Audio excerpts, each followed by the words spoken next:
Sejam muito bem-vindos ao Instituto Politécnico e à Escola Superior de Tecnologia e Gestão. Esta é uma iniciativa dos alunos do segundo ano do curso de Turismo. Espero que gostem. É a avaliação deles na Unidade Curricular de Marketing do Turismo. E hoje, no primeiro dia aberto, depois a Carolina já explicará melhor, e hoje, neste primeiro dia aberto, nós consideramos interessante começarmos pela literatura. Dizemos a alguns, não sei muito bem, ou então é o Pedro, depois, que irá dizer que o conhecimento é aquilo que faz a diferença entre as pessoas. E nós começamos exatamente pela literatura porque achamos que as pessoas, particularmente jovens da vossa idade, e não só, obviamente, devem ler e ler cada vez mais. E hoje, como temos a internet, temos as redes sociais, temos uma quantidade de coisas, e as pessoas por vezes dispersam-se um bocadinho, é preciso voltar às origens. Como eu costumo dizer, até às palavras é preciso voltar a entregar um significado às palavras. Nós roubamos o significado a muitas palavras. Começamos então, depois das boas-vindas, começamos então por fazer a nossa sessão de abertura.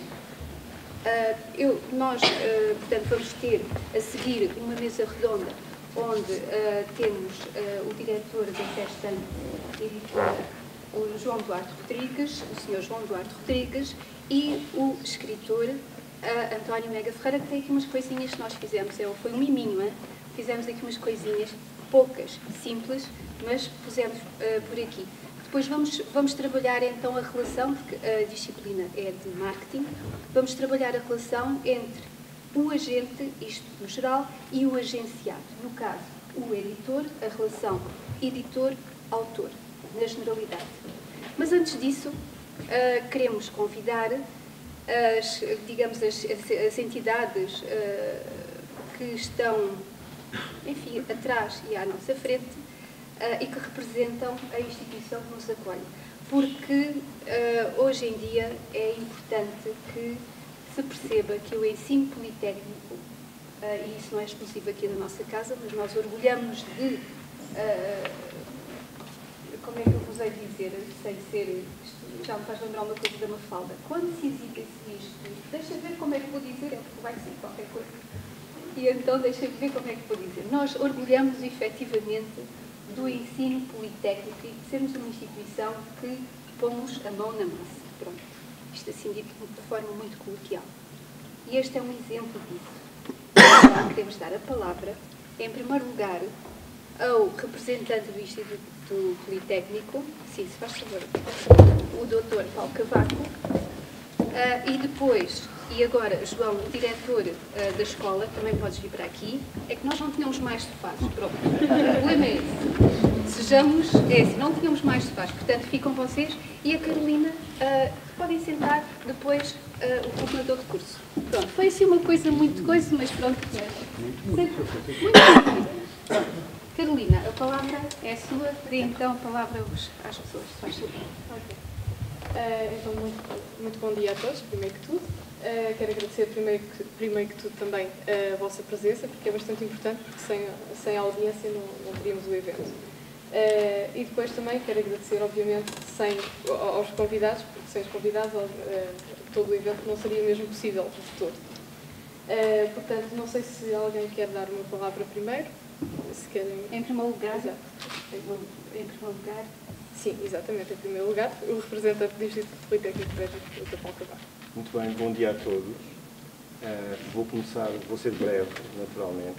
Este é o vosso dia, que deve ser celebrado. Vou dar as boas-vindas a estes ilustres convidados ao Instituto Politécnico de Beja, também à cidade. Agradecer muito a vossa presença e a partilha que vão ter com os nossos estudantes e com a comunidade. Para mim é sempre uma satisfação enorme quando saio do gabinete e dos números e vou ao pé das pessoas. E pede-me o Presidente do Instituto também que transmita esta mensagem de reconhecimento e de orgulho, de um orgulho muito sentido, em primeiro lugar pelos estudantes do segundo ano do curso de Turismo, pelos professores que trabalham com eles, tornam estas iniciativas possíveis e que dão um sentido prático e útil à própria vivência da instituição. Temos que dar valor a quem o tem, e estas iniciativas simbolizam aquilo que de melhor existe nesta instituição. E é uma forma também de podermos homenagear os demais professores que aqui estão presentes, os estudantes de outros cursos, que são, afinal, e verdadeiramente, o Instituto Politécnico de Beja. Eu achei curioso, porque pensei nisto e falava com o Presidente do Instituto sobre esta iniciativa e sobre a forma como nos tem valorizado a ação dos nossos professores que estão vocacionados e direcionados para o trabalho direto com os alunos. Aquilo que nos distingue das outras instituições de ensino superior, que é a proximidade com esses alunos, o trabalho quase que de missão, de transmissão do conhecimento, mas, sobretudo, de uma ideia que é de aprender fazendo. Aprender a fazer. Com as pessoas, contactar com as pessoas. Para mais num curso como este de turismo. E pelas paredes, e a minha área de formação é jurídica, o meu barro são as palavras, e eu dou, de facto, muita importância às palavras. E a minha primeira curiosidade foi precisamente em ver o que estava escrito nestas paredes, e encontrei algo que representa um pouco esta filosofia do primado das pessoas sobre o resto. E apetece-me dizer aquilo que Manuel António Pina escreveu, para sintetizar um pouco esse reconhecimento ao valor das pessoas, dos nossos estudantes, dos nossos professores, dos nossos trabalhadores, de todos aqueles que, desde a porta da entrada até ao Presidente, tornam este sonho possível. De facto, e como diz Manuel António Pina, dir-se-ia, e isto é algo que escapa aos economistas, que é o sonho, mais do que a balança de pagamentos que alimenta a vida, e que os povos, como os homens, precisam de mais do que de números. Os próprios números têm, os economistas não o sabem, porque a sua ciência dos números é uma ciência de escravos, o poder desrazoável de não apenas repetir, mas sonhar o mundo. Eu olho para esta plateia e encontro também um pouco dos meus sonhos. Sonhos realizados. De meninos que encontrei em África e a quem prometi fazer tudo o que estava ao meu alcance com as pessoas que trabalham comigo, com os professores da instituição, com os responsáveis, com os serviços, de lhes permitir realizar esse sonho, de poderem vir estudar para Beja e de poderem sair daqui não apenas licenciados, mas também formados como homens e como mulheres.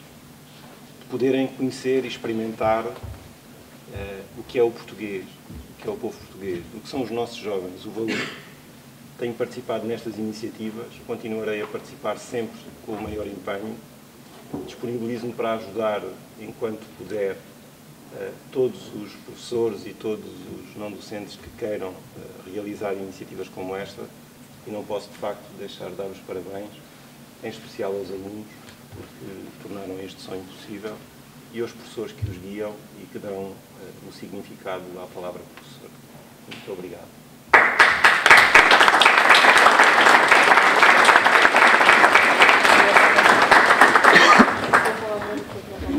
Obrigado.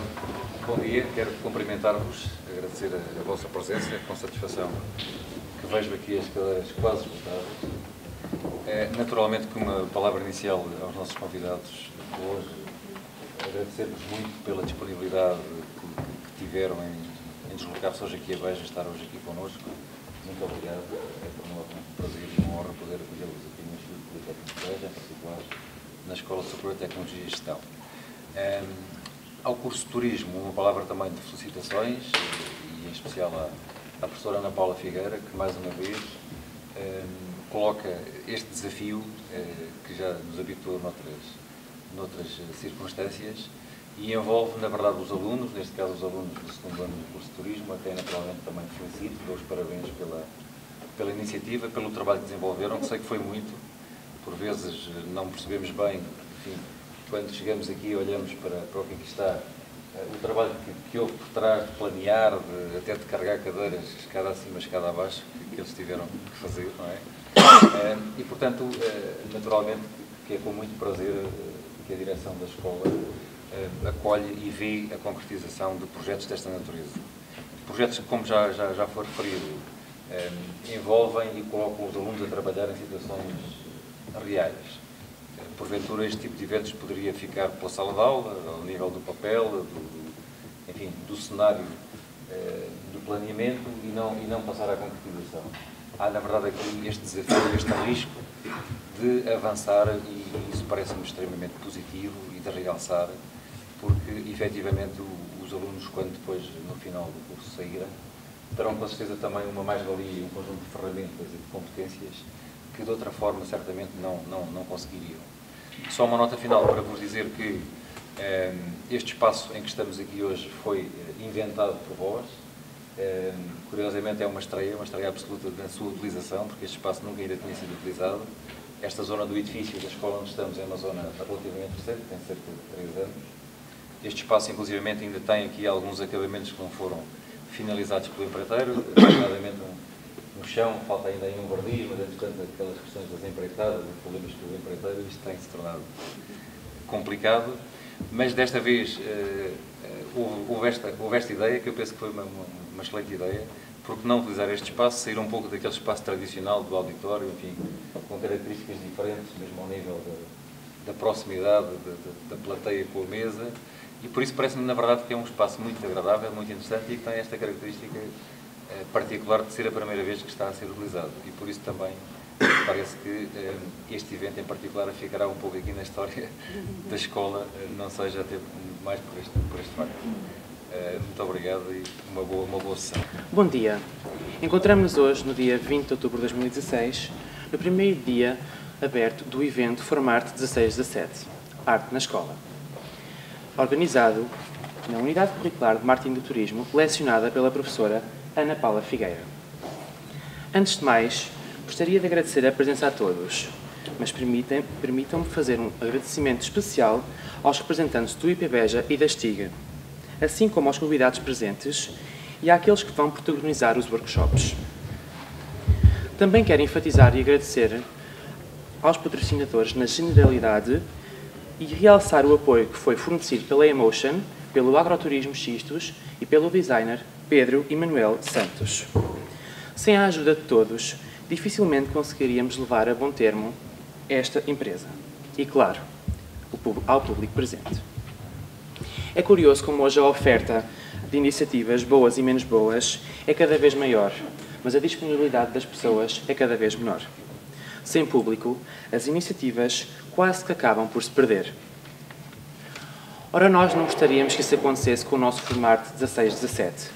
Como alunos que somos do Subsistema de Ensino Superior Politécnico, consideramos que este tipo de iniciativas permite, em linguagem coloquial, que possamos pôr as mãos na massa, facilitando-nos o contacto com o mundo do trabalho. Sabemos que é também um risco, pois expõe facilmente as nossas fragilidades.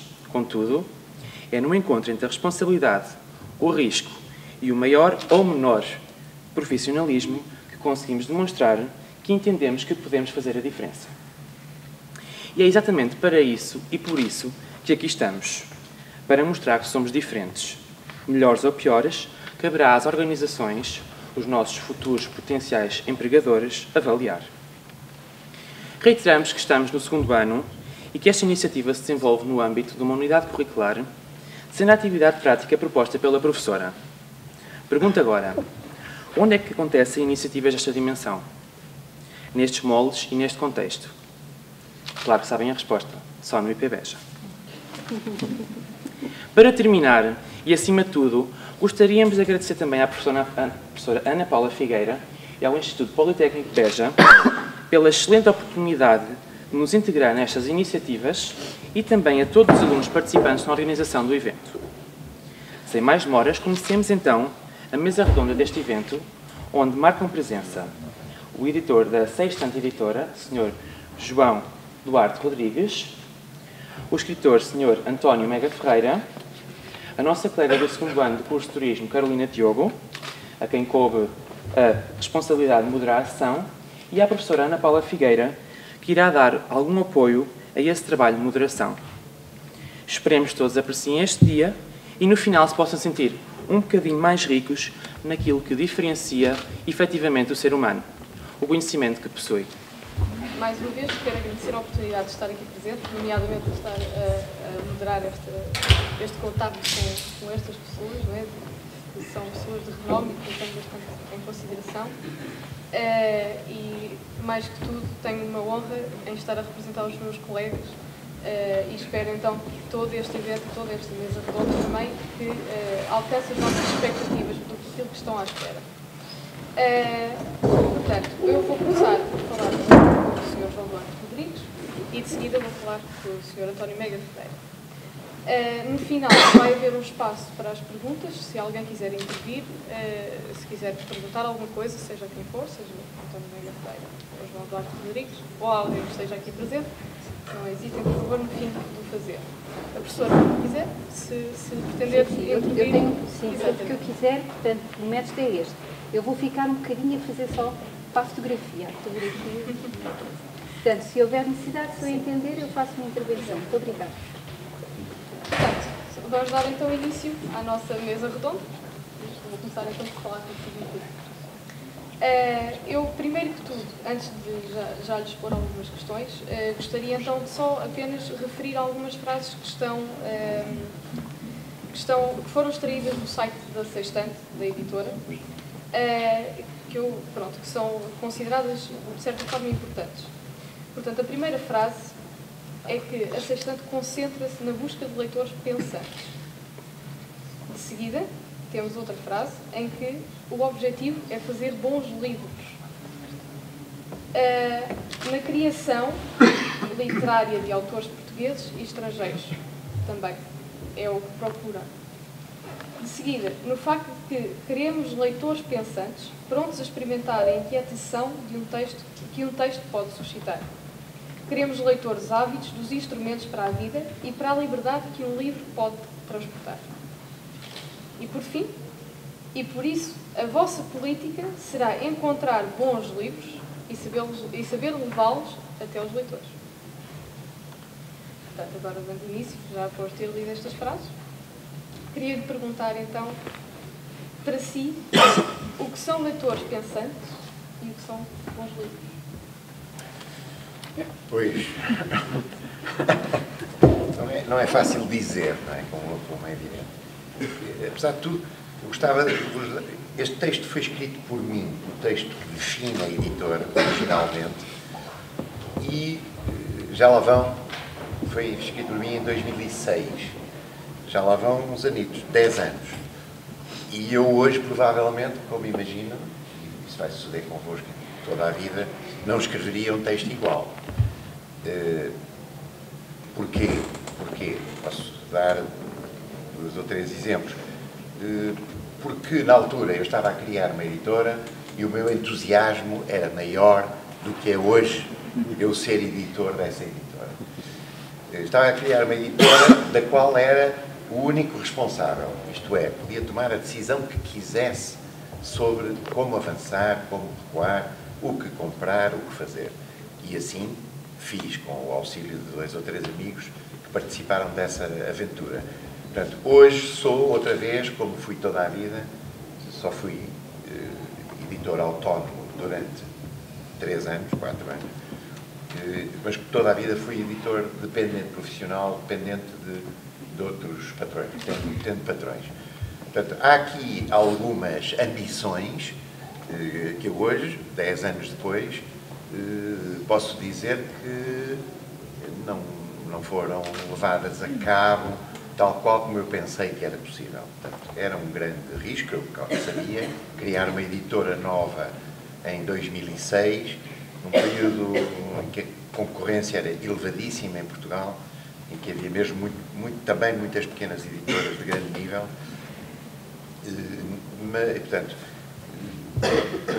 Mas agora, indo de encontro à pergunta, eu talvez vos devesse dizer, apesar de tudo, no contexto desta pergunta, 2 ou 3 coisas sobre o que é o mercado do livro em Portugal. para vocês perceberem bem porque é que é arriscado ter dito bons livros, leitores pensantes.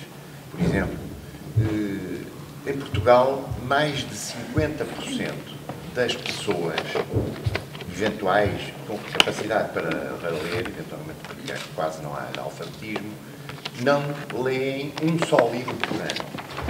É 51% não compra nem lê nenhum livro em Portugal. Portanto, o mercado reduz-se logo muito aí nessa capacidade. Há muitas pequenas editoras. A estrutura empresarial é extraordinariamente vasta. Há 2 anos atrás, escrevi aqui um dado, havia 410 editoras registadas. Portanto, todos os anos nascem editoras, morrem editoras. Mas nestes últimos anos passou-se qualquer coisa de muito importante. Uma grande operação, primeiro, de concentração da distribuição e da revenda. Portanto, agruparam-se empresas e fizeram grupos grandes que dominam completamente o atual mercado. Sonai, Fnac, Corte Inglês, Bertrand, dominam, e os outros hipermercados dominam completamente o mercado. As pequenas livrarias independentes estão em desaparecimento, a maioria delas já foi fechada. Depois, logo a seguir, no plano da produção, dos editores, aqueles que fazem os livros, que os escolhem e os fazem, também se passou um fenómeno de concentração enorme. Hoje, 2 grupos apenas empresariais, o Grupo Leia e o Grupo Porto Editora Bertrand, que é uma coisa, dominam completamente o mercado. Dos 350 milhões de euros que o mercado vende anualmente, eles fazem 2/3 desse produto, desse resultado. É enorme, como percebem, o domínio que têm sobre o mercado do livro português. Ainda por cima, o mercado perdeu, nos últimos 6 anos, 150 milhões de euros de faturação,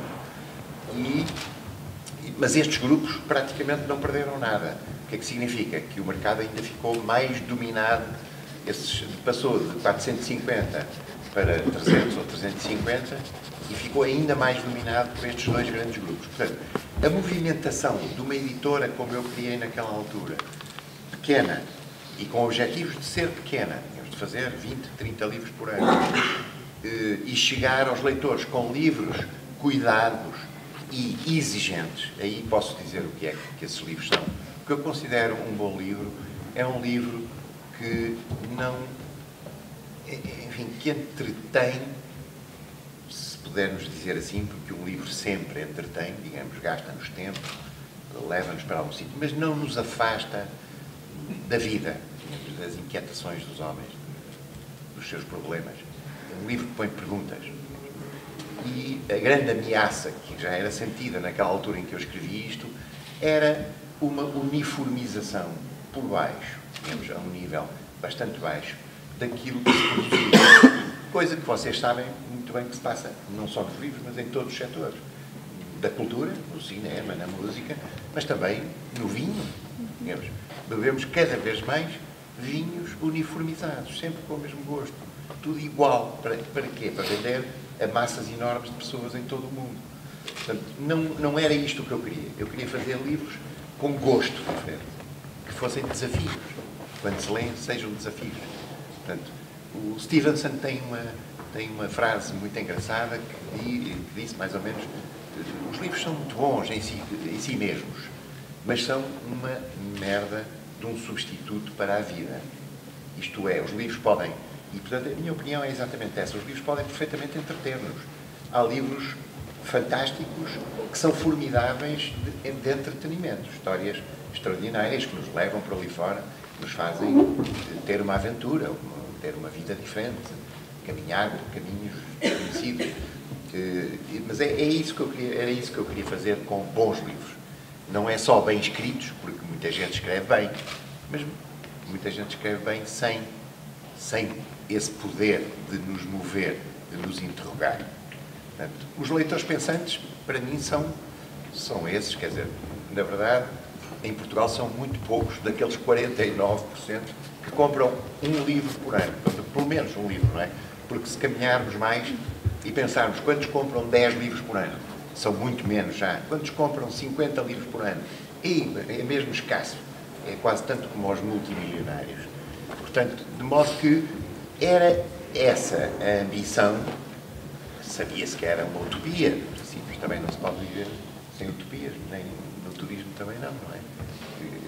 Os grandes empreendimentos turísticos foram criados por pessoas que pensaram bem e com uma vivacidade extraordinária e foram capazes de levar a cabo coisas que hoje são exemplares.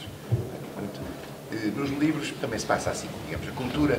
Outra coisa que eu vos queria dizer, apesar de tudo, é que a cultura, isso também estava patente no fundo nestes apelos a que não se pode ser só um técnico, não sei quê. A cultura, em geral, embora haja umas franjazinhas marginais que não o são, é um negócio, desde há muito tempo. É um negócio, uma coisa que tem que ser equilibrada. Digamos, fazer livros é uma coisa que tem que ter um equilíbrio negocial, um equilíbrio comercial. E isto passa-se desde que se vendiam umas tabuinhas na Roma clássica, digamos, onde estavam escritos uns poemas do Ovídio, até hoje. Portanto, sempre se cobrou, sempre se fez, o autor escreveu, um outro gravou numa tabuinha de cera e vendeu a um romano que queria ler. E hoje, no fundo, esta tonalidade artesanal desta relação autor, editor, leitor, persiste. É uma das coisas que há teses que tentam, há pessoas que trabalham na edição e que tentam passar ao lado desta ideia, mas eu acho que ela persiste e é a única realmente que dá lugar ao aparecimento destes livros de que vos falei, destes livros exigentes, originais, criativos, que nos põem a pensar. Portanto, leitores pensantes são pessoas que são criadas por esses livros, que são criadas por esses grandes autores, que são autores de entretenimento muitas vezes. O Alexandre Dumas, Os Três Mosqueteiros, um livro absolutamente extraordinário, um livro de entretenimento, mas que nos faz pensar sobre a história, sobre os males dos homens, as ganâncias, a violência, e ao mesmo tempo também nos mostra o amor e digamos, os caminhos da salvação, da redenção que nós procuramos sempre na nossa vida. Pronto. Isto, desculpem lá, talvez tenha sido um bocadinho longo para livros e tal, mas era também para vos dar um panorama do que é Portugal no que respeita aos livros, que é Portugal no que respeita. Pegando também um pouco na primeira questão que foi posta, o que é para si então um bom livro, na sua opinião? É um livro que eu gosto. Eu não tenho os problemas do leitor. Eu, como leitor, um bom livro é um livro que eu gosto. E quais são os livros que eu gosto? Pois, exato. Pegando essa questão. São os livros que, por pouco que acrescentam alguma coisa, através da leitura deles, que acrescentam alguma coisa. Um livro que me diga exatamente tudo aquilo que eu já sabia, aliás, não chega ao fim, não interessa para nada. Não me serve para nada, não quero saber disso para nada. O que me interessa são os livros que me deem algum, nem é propriamente conhecimento também, mas nem é propriamente conhecimento, é que me deem uma vivência nova, uma vivência diferente, que me ponham a pensar sobre os temas, os problemas, as personagens, etc. Eu penso em diversos caminhos, porque como sou escritor também, além de leitor compulsivo, sou escritor, isso significa que tenho que pensar também, ou gosto de pensar também, sobre, digamos, os artifícios que o autor de um livro, de um outro livro, utiliza para contar a sua história, ou para, se não for uma história, para contar o que quer contar. E, portanto, há diversos níveis de leitura que eu faço no livro. Há livros que me interessam mais exatamente por isso, pela construção, pela arquitetura, pela forma como o autor resolveu determinados problemas narrativos, quando estamos a falar de narrativa, de ficção. Há outros que me interessam pela escrita, pela qualidade da escrita. Eu posso não me interessar particularmente por todos os temas dos livros do Mário de Carvalho, mas acho que é o escritor português que melhor escreve. É o português mais castigado, mais trabalhado, mais etc. E o que me dá mais prazer, porque eu gosto muito da língua.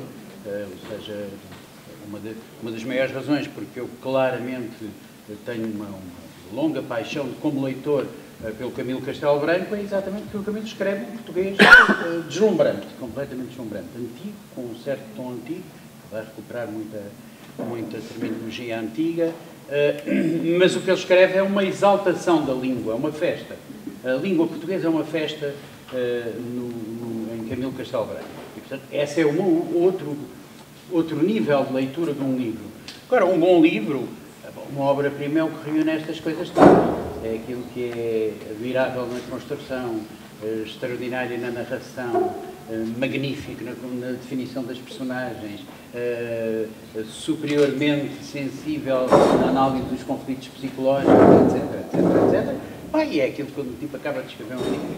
Quem é leitor e é também escritor, meia dúzia de vezes na vida acaba um livro e diz: eu gostava de ter escrito este livro. Isto é a maior homenagem que o escritor pode fazer como leitor a um outro escritor. Acabar um livro e dizer: este é um livro que eu gostava de ter escrito, mas não fui capaz.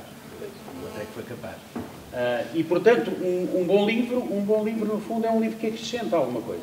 Um bom livro é um livro que acrescenta alguma coisa, cuja leitura, após a leitura, não se fica exatamente igual ao que se era antes. Não quer dizer que fiquemos a fazer o pino. No meu caso, aliás, hoje em dia seria problemático e perigoso. Mas quer dizer que há qualquer coisa que nos fica. E como é que se mede esse qualquer coisa? É o número de vezes nos dias seguintes que nos lembramos do livro, ou de aspectos do livro. Ou seja, um livro que nos é indiferente, que consumimos, como consumimos um gelado e deitamos fora o pauzinho do gelado, depois já não se usa o pauzinho, mas enfim, ainda se usa o pauzinho. Por vezes. É? Bom, seja como for, um livro que se consome assim é um livro que desaparece, é um livro que desaparece da nossa memória, do nosso conhecimento, da nossa capacidade de reflexão, da nossa imaginação. Agora, um livro que acabámos de o ler e nos dias seguintes, nas semanas seguintes e de vez em quando nos ocorre uma coisa daquele livro, é porque o livro não é indiferente.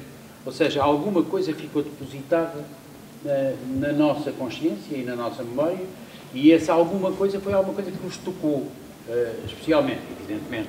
Se é um livro do qual nos lembramos montes de vezes, bom, isso é uma obra-prima, é um livro para a vida, quer dizer, é um livro que nos marcou de tal forma que nos acompanha pela vida fora, e isso é mais que um bom livro. É um capo-lavoro, uma obra-prima, cheia de... As formas são diversas.